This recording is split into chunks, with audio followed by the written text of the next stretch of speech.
Directly indirectly अगर हम Russia का ऑयल लेंगे तो 25% लगा देगा। कौन है सर वो गोरी चमड़ी वाला वहां बैठकर हमको बोलने वाला? आज यूएस कह रहा है कि मोनोपोली रेट पे लो। कहां है सर? हम क्यों कर रहे हैं? क्यों इतना गिर रहे हैं इस गोरी चमड़ी वाले के सामने? बहुत शुक्रिया चेयरमैन साहब। मैं इस बजट की मुखालिफत में खड़ा हुआ हूं क्योंकि ये अहम मुद्दों पर इंसाफ नहीं करता।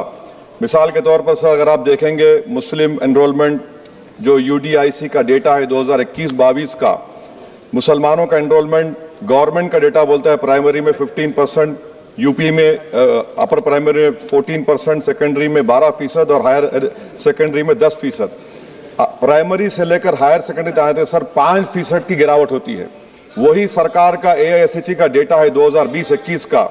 2016-17 में मुसलमान 4.87 थे एजुकेशन में, 19-20 में बढ़कर 5.45 हुए और 2021 आते आते सर वो 4.64% हो गया। यानी जहां पर मुसलमान 2019-20 में 19,21,000 पे आगे, यानी 1,79,000 की गिरावट आई। क्यों हुआ सर? ये इसलिए हुआ क्योंकि ये मोदी सरकार तासुब और तंग नजरी के मुजाहरे करती है। इसी वजह से मुसलमानों अक़लियतों में ड्रॉप आउट रेट ज्यादा है, लो एनरोलमेंट है और वो हायर एजुकेशन तालीम को मुकम्मल नहीं कर सकते। सर 3 स्कॉलरशिप स्कीमें हैं, 5 साल से cabinet committee of economic affairs in स्कीमों की मंजूरी नहीं दे रही है सर। 5 साल से। ये आपकी तासुब और नफरत नहीं है तो क्या है बताइए आप? बजट तो पास हो रहा है ऐवान में, 5 साल से आप पैसे नहीं दे रहे हैं। क्यों? क्योंकि cabinet committee of economic affairs इसको मंजूरी नहीं देती है। और मैं बताना चाह रहा हूं, आप विकसित भारत बनाना चाहते हैं, मैं तायद करता हूं, मगर क्या आप 14% आबादी को नहीं पढ़ाकर, उनको एलिनेट कर कर विकसित भारत बना पाएंगे? विकसित भारत उसी वक्त बनेगा सर जब मुसलमान समाजी, इक्तिसादी, तालीमी और माशी तौर पर ताकतवर होंगे। मगर अफसोस के साथ कहना पड़ा, सच्चाई है कि सरकार नहीं चाहती ये हो।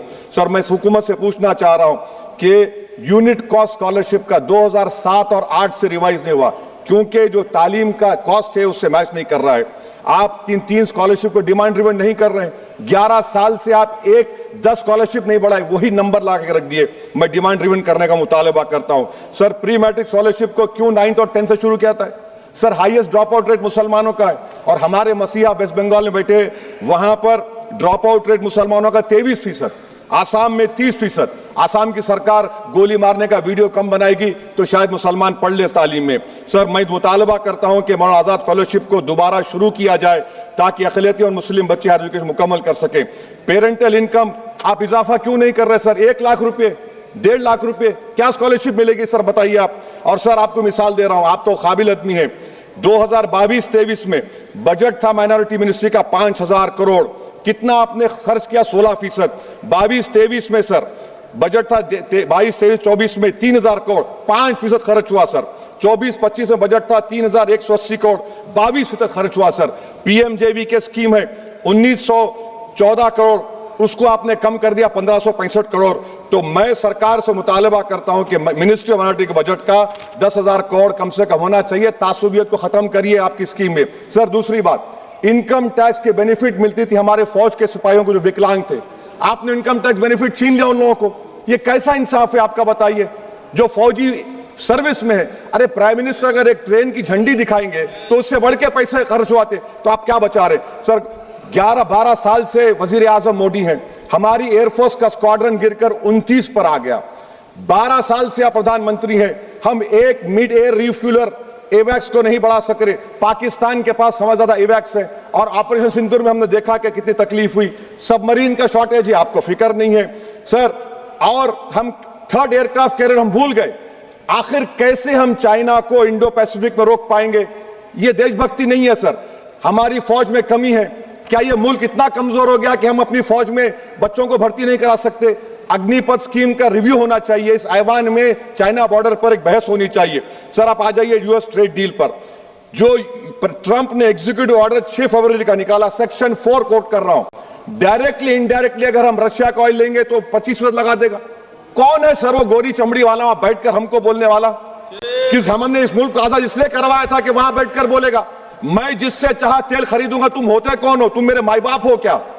आप 25% लगाएंगे सर। और वर्ड क्या इस्तेमाल किया? इंडिया। यानी अब नायरा जो है, नायरा कंपनी बंद हो जाएगी। और हमको मॉनिटर करेंगे, आप भारत को उस पर ओवरसाइट करेंगे। अफसोस की बात है कि सरकार खामोश है। सर 2019 में ईरान का ऑयल मत लो बोले, आपने गलती की, आपने ईरान का ऑयल नहीं लिया। तो अमेरिका ने कहा कि इराक से लो, कंपेरेबल रेट पे, कंपेरेबल रेट पे, मार्केट रेट, नॉमिनल प्राइस पे नहीं। आज यूएस कह रहा है कि मोनोपोली रेट पे लो। कहां है सर, हम क्यों कर रहे हैं, क्यों इतना गिर रहे हैं इस गोरी चमड़ी वाले के सामने? आखिर हमारी हमियत कहां है सर? और एक बात बता रहा हूं सर, ये यूएस ट्रेड डील से European 2 minute sir, European union की ट्रीटी से हमारा पीएलआई का पूरा असर पड़ेगा, क्योंकि आपने टैरिफ गिरा दिया। आपने टैरिफ गिरा दिया मेडिकल डिवाइसेस पर, आपने टैरिफ गिरा दिया सोफिस्टिकेटेड मशीनरी पर, तो यूएस इंडस्ट्रियल गुड्स आएंगे, तो डी-इंडस्ट्रियलाइजेशन का खतरा है इस मुल्क में। Sir you are we signing a free trade agreement और a force purchase order. Sir Bangladesh से यूएस ने कह दिया कि हमसे कॉटन खरीदो, 0 टैरिफ। सर भिवंडी, मालेगांव, बनारस के पावरलूम का क्या होगा? 70% रॉ कॉटन हम देते हैं बांग्लादेश को। सर एमएचए का बजट 5.7 बढ़ गया, डिफेंस का 15.99। मैं सरकार से मुतालबा करता हूं कि वेनेजुएला में जो हुआ, आप एक ऑपरेशन इंसाफ करिए। ऑपरेशन इंसाफ के तहत हाफिज सईद, मसूद अजहर, लखवी को घुस के लाइए भारत में, तभी इंसाफ होगा सर। जब तक खत्म कर रहा हूं सर, खत्म कर रहा हूं सर, हम कुलभूषण यादव को भूल गए। वो कुलभूषण यादव उसको आईसीजे में रुकाया, आखिर हम कब लेके आएंगे कुलभूषण यादव को?